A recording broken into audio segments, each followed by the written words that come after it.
Esta semana, esta semana hemos tenido noticias de todo calibre, y sobre todo en los mercados financieros. El día lunes ha habido una especie de tormenta perfecta. Algunos lo llamaron como el lunes negro, otros dijeron que es un cisne negro, porque tan de repente los principales mercados bursátiles del mundo entero, pero principalmente de Estados Unidos y Europa, y también el de Japón, cayeron inesperadamente, cayeron en cifras realmente preocupantes. Por ejemplo, la bolsa de Tokio, el índice Nikkei, cayó 13%. Los principales índices de la bolsa de Nueva York, el Standard Poor's 500, el Dow Jones, el índice Nasdaq, todas ellas cayeron increíblemente. Y la gente se preguntaba por qué este fenómeno, por qué ha pasado esto. Tan de repente los mercados financieros se vuelven turbulentos, inestables y una profunda caída. Pues la respuesta en parte está en lo siguiente. La semana pasada salió el último dato de la tasa de desempleo en Estados Unidos. Comparado con los datos de junio, resulta que julio 2024, la tasa de desempleo en Estados Unidos subió a 4,3%, dos décimas más con respecto al mes de junio. Esta es una señal que empezó a preocupar a digamos, a los distintos agentes económicos y que más o menos permitía, digamos, adelantar o pensar que Estados Unidos está entrando en una recesión económica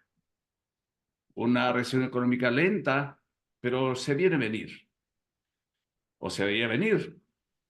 Y entonces, y los mercados reaccionaron abruptamente en los distintos escenarios.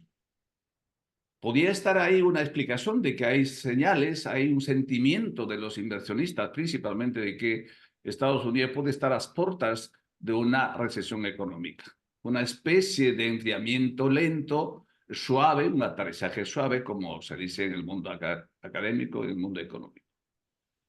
Pero hay otros que señalan que esto puede deberse a una especie de realización de ganancias, ¿no? Una especie de corrección de los mercados financieros. También ahí está una explicación. Habían ganado tanto y resulta que los inversionistas empezaron a vender sus participaciones, tanto en el mercado de renta fija como renta variable, para realizar ganancias, o sea, llamadas plusvalías. Pero además de eso hay otros factores que podían estar también detrás de este caso bastante curioso, bastante atípico, que durante la semana ocupó como noticia las primeras planas.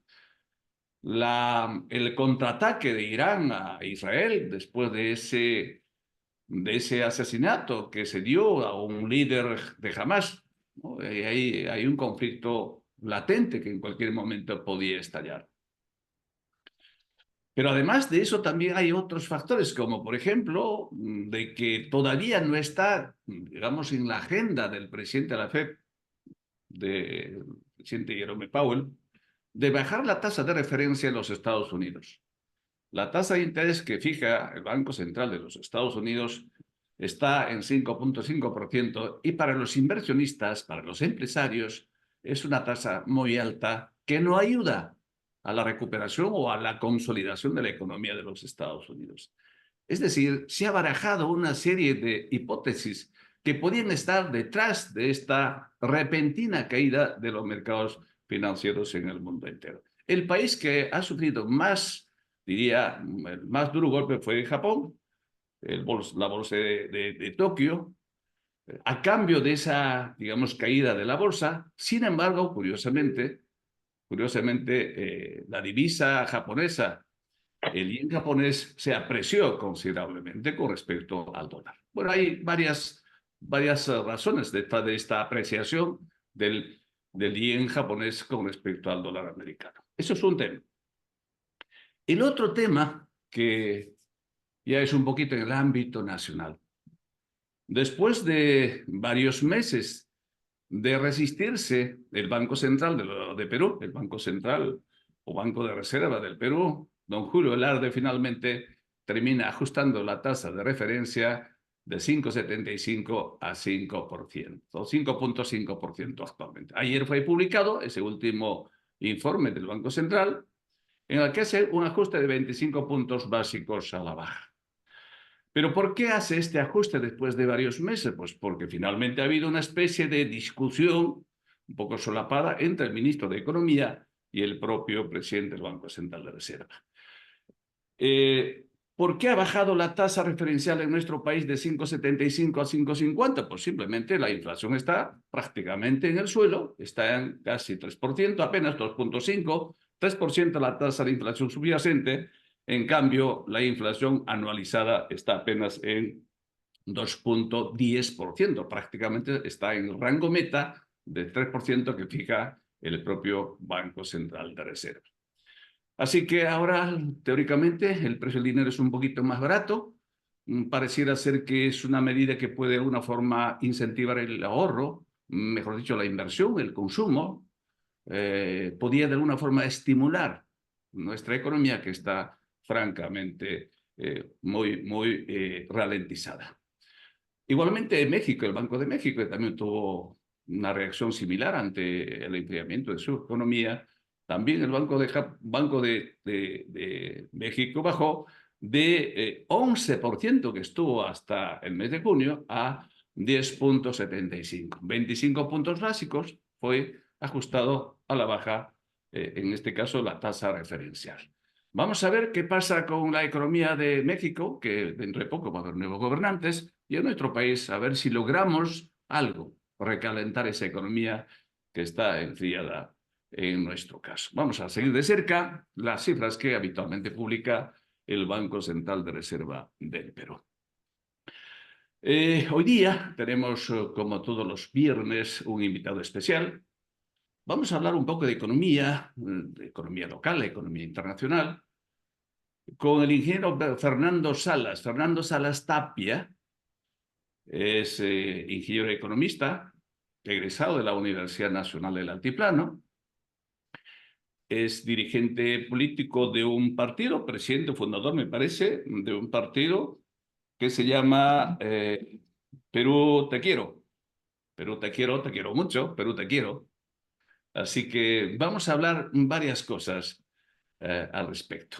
Bienvenido, Fernando. Si no te importa, vamos a tutearnos. Es una conversación, digamos, de colegas, una conversación horizontal.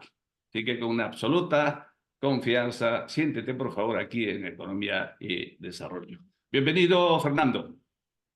Muchas gracias. En primer lugar, mi saludo a usted, doctor Alejandro Narváez. Permítame saludarlo respetuosamente. Mi saludo también a todos los miembros del equipo de Universal TV.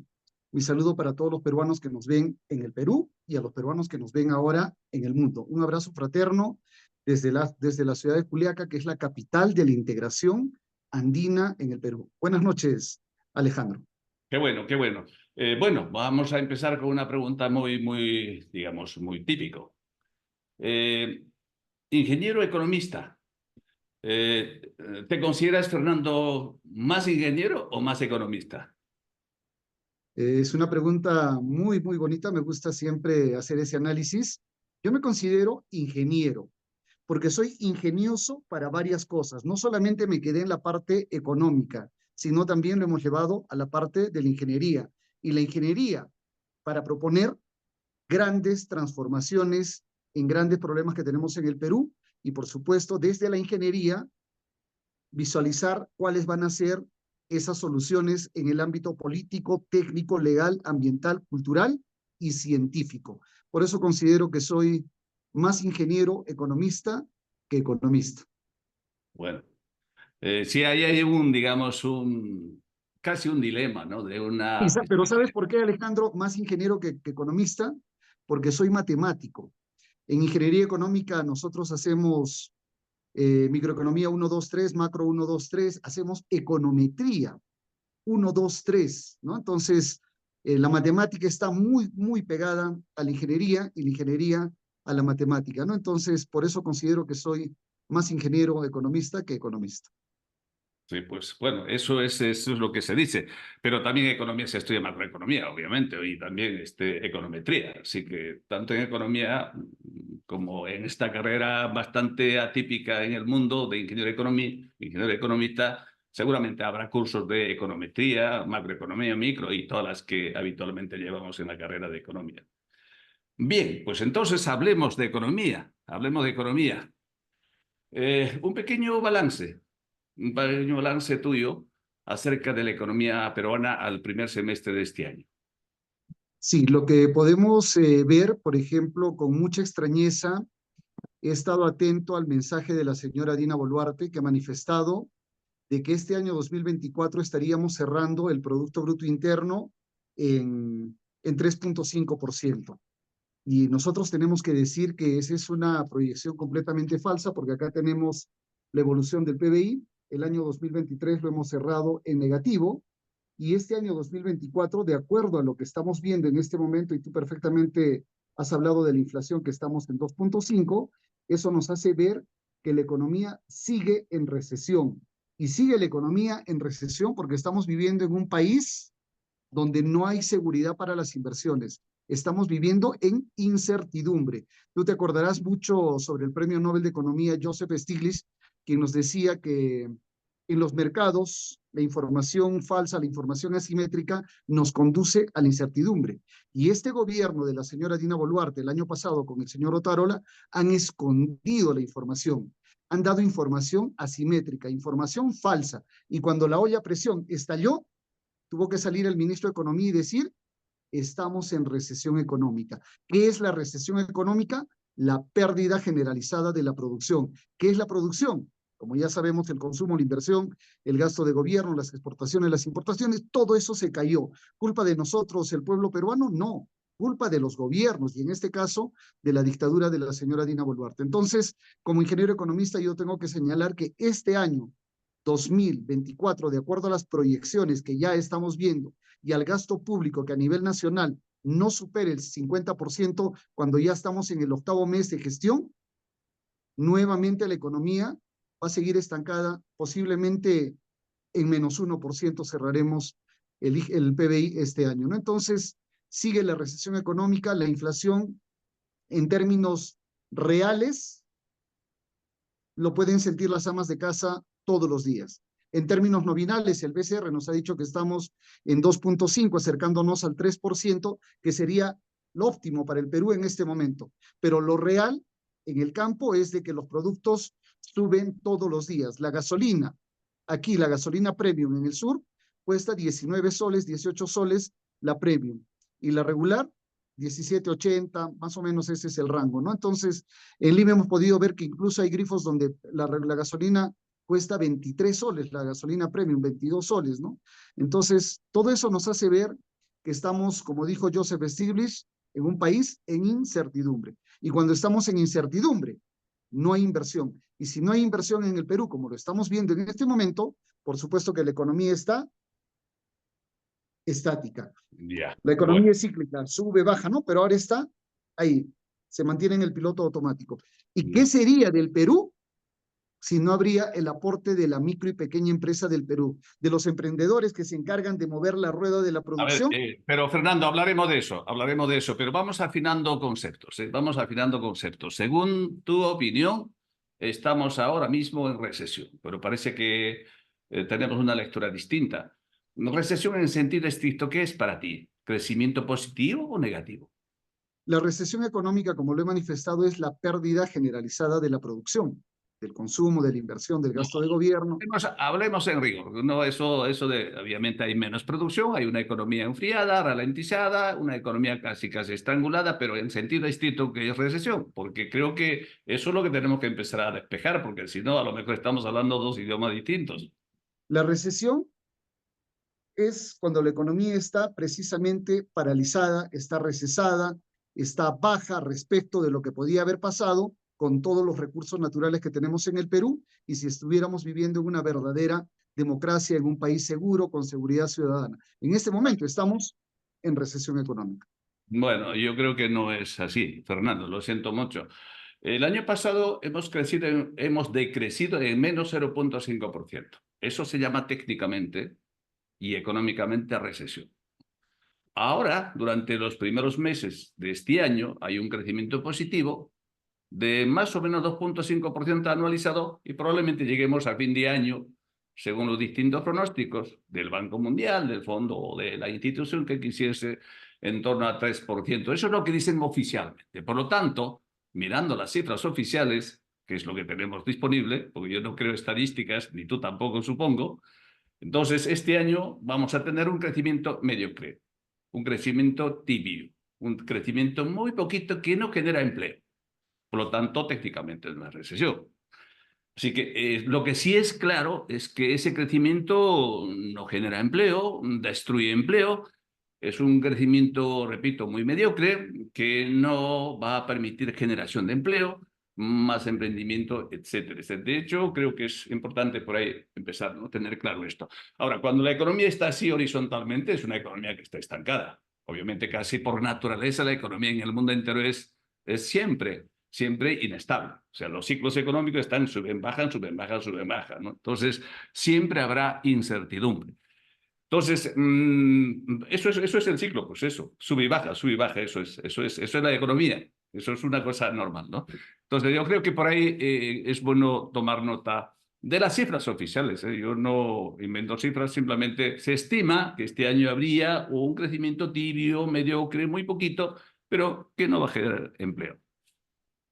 Y Pero justamente por eso, mirando un poco, Alejandro, por eso yo decía, el balance tuyo, Fernando, es que estamos en recesión económica. Eso cualquier economista te lo va a refutar, ¿no? Porque no es verdad.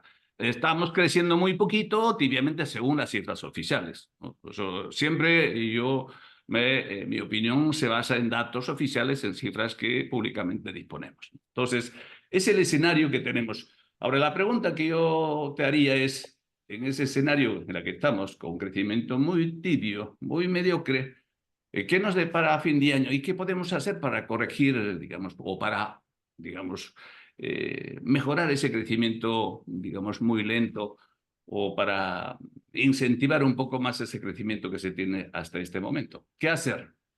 sí, mira, yo respeto mucho la lectura que tú tienes de la economía nacional.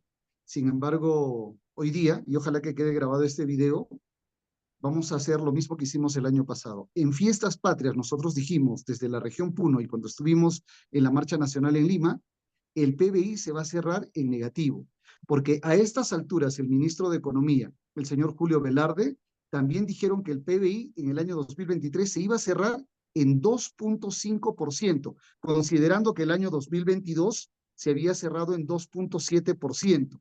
Y miren la sorpresa, lo hemos cerrado, como tú muy bien lo has dicho, en negativo, por debajo de la línea, en menos 0.5%. Entonces nosotros, hoy día nos adelantamos en que los pronósticos son de que este año también vamos a cerrar una economía en negativo, precisamente porque estamos en incertidumbre. Y no nos olvidemos de que este gobierno, todo el año 2023, ha dado información asimétrica. Y la información que está dando en este momento la consideramos también asimétrica. ¿Por qué? Porque no quiere hacer notar que estamos en una crisis económica promovida, patrocinada y llevada a cabo por este gobierno actual. ¿Y Bueno, qué debemos hacer para salir de todo esto? Yo considero que tenemos que hacer un ajuste al modelo que tenemos en este momento en el Perú.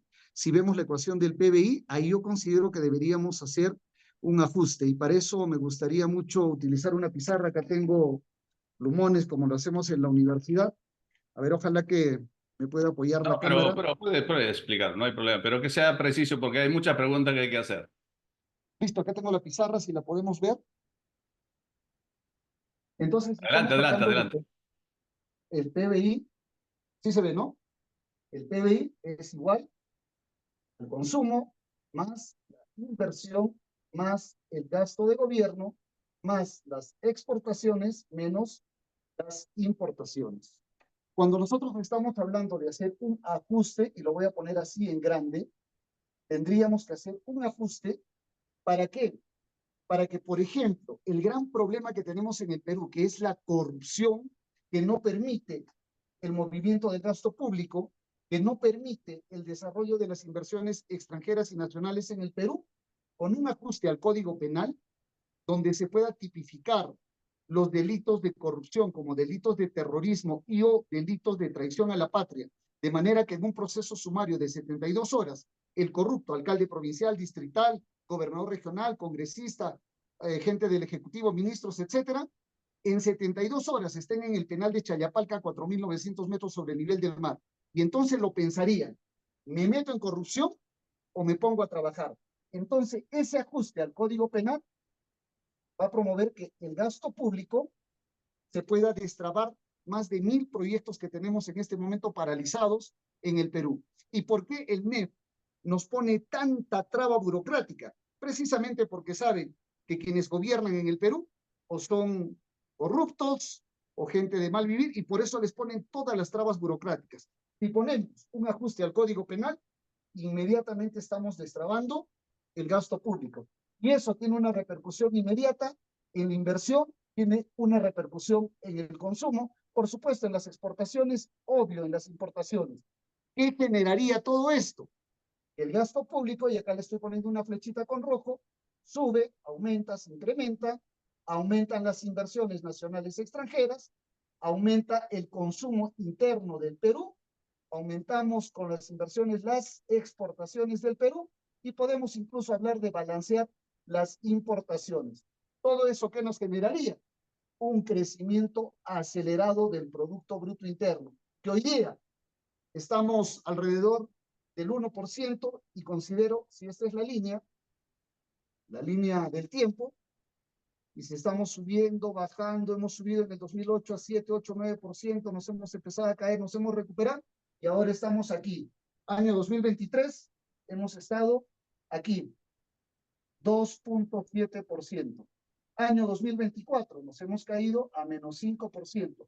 El pronóstico que tenemos nosotros, de acuerdo a la incertidumbre que estamos viviendo en este momento en el Perú, es de que el año 2024 también estaremos cerrando en menos 0.5% en la economía. Entonces, cuando Bien, preguntabas, Alejandro, ¿qué tenemos que hacer? perfecto, Lo que perfecto, tenemos que Fernando. hacer es Eh, mover el Producto Bruto Interno con un ajuste a esta ecuación tan conocida por Bueno, todos nosotros. es una opinión tuya de que vamos a cerrar este año en recesión económica, digamos, en crecimiento o decrecimiento negativo, ¿no? Esa es una hipótesis tuya, me parece respetable. Yo no estoy defendiendo al gobierno ni muchísimo, bueno, faltaría más. No, no, no, no está en esa línea. Pero Lo que sí mi hipótesis sería bueno, tiene, no, mi a ver, hipótesis tiene marco conceptual y tiene a ver. marco teórico. Estoy No, citando a Joseph Smith. eso es muy teórico. Eso de decir Marco José, eso no es real. Primero, Fernando, eh, yo me baso en datos y yo quería escuchar tu opinión en función a datos, a cifras. Yo no me invento datos, porque algunos economistas suelen usar datos. Los datos del INEI, a ver, déjame terminar Fernando. Los datos del Banco Central de Reserva, los datos del fondo, del propio MEF y del Banco Mundial, estiman que este año, acaba de publicarse hace una semana atrás, en julio, de que este año la economía peruana va a crecer en torno a 3%. Eso es lo que dice. Yo no me lo invento. Ahora tú me dices que va a haber recesión económica. No sé cuál es tu fuente. O tú sacas tus datos personales. Según tu fuente, ¿cuál es tu fuente? Aquí está mi fuente, Instituto No, no, Nacional. es que no es así. No es así. Es que, bueno, dejamos allí porque las estimaciones, estoy hablando de el PBI anualizado, si quieres, ¿eh? El PBI de, digamos, de junio a julio de este año, ¿no? El PBI anual está en torno al 5%. Así que, bueno, eso no lo digo yo. Así que me parece, vale la pena revisarlo, ese dato, ¿eh? En marzo ha crecido, en marzo, junio ha crecido 5%. Eso es lo que dice el INEI. Yo no sé, yo tampoco estoy tan convencido, pero es lo que dice, ¿no? Aquí está mi fuente, es el INI. No, eso no se trata de eso. Estoy intentando ser un poco. Está claro, el año 2023 ha habido recesión económica, eso no está en discusión, Fernando. Eso no está en discusión. El año 2024, Aquí según está, fuentes oficiales, a ver, aquí escúchame, está. Fernando. Escúchame, Ok. Fernando, porque si no, no vamos a poder conversar. Esto es una conversación más de rigor, no es floro. El año 2024, según fuentes, que no lo digo yo, teóricamente vamos a crecer en torno a 3%. ¿Estamos de acuerdo? Eso es No, lo que dicen. Bueno, pues eso está muy respetable. Dice, Pero tú dices de que podemos hacer que el PBI crezca con un ajuste en el Código Penal. Aparentemente eso muy simple, ¿no? un Y que punto, un punto. todas las variables que usamos para medir el PBI se disparan hacia arriba y bajaría la importación. Y eso sería gracias a un ajuste del Código Penal. ¿Esa es la solución para el país? No, estoy hablando de un planteamiento como una de las soluciones a las varias que tenemos que A ver, ¿cuál encontrar. sería? Vamos a ver, vamos a ir un poquito aterrizando, ¿ya? Esta conversación, para que sea útil, porque si no, no vamos a ir a ninguna parte. Fernando, ¿cuáles Alejandro, pero serían? Tú aspiras a ser presidente de la República, ¿verdad? sí, Bueno, pues ahora, ¿cuáles serían tus dos o, digamos, tres medidas concretas para mejorar el crecimiento del país? Así puntuales, muy sí, concretos, sin mucho pero floro. antes de eso te quiero pedir, por favor, para que no le quede ninguna duda a la población, estoy hablando con fuentes oficiales. Esto es INI. El INI nos dice que en el año 2024, el mes que se ha cerrado, que tenemos la información, aquí está marzo, estamos en negativo. Eso quiere decir recesión. Enero y febrero, por supuesto que ha subido porque estamos en la temporada de vacaciones donde la gente sale, gasta sus ahorros, ahí se ha movido el dinero del año nuevo, de la Navidad y la campaña escolar. Y después hemos bajado y los meses que siguen también estamos en negativo. Por eso que nosotros pronosticamos que este año el PBI va a cerrar en negativo y seguimos en recesión económica, porque a Pero, estas alturas a del ver, a año ver, a pasado ver. también el gobierno dijo No, que no. se iba a cerrar en 2.5% del PBI y no se cerró en 2.5, se No, cerró está en bien, menos está bien. 0.5%. Ahí Pero es yo cierro que esa lo parte. que tienes que hacer, Fernando, es poner al día tus datos. Estamos en Pero agosto. acá, Han pasado pero acá, 4 meses. Ponme datos de abril, mayo, junio, julio. Estamos en agosto. Entonces, con esos datos, probablemente el anualizado, ¿eh? El anual, ahí la tiene positivo, el anualizado. no, estamos en negativo, pero ahí yo cierro mi participación y No, dejo por claro que eso este yo año creo lo que cerramos es en bueno. negativo. No, bueno, eso es está muy bien. A lo mejor eres el hombre que tienes el Y pronóstico más o menos y cercano. es mi hipótesis. Ya está Posiblemente muy otra bien, persona respetable. tendrá Yo puedo otra decir que hipótesis. vamos a crecer 5, 6, eso, cada uno lanza la cifra que quiere, pues, pero hay que darle fundamento, ¿eh? Hay que darle rigor.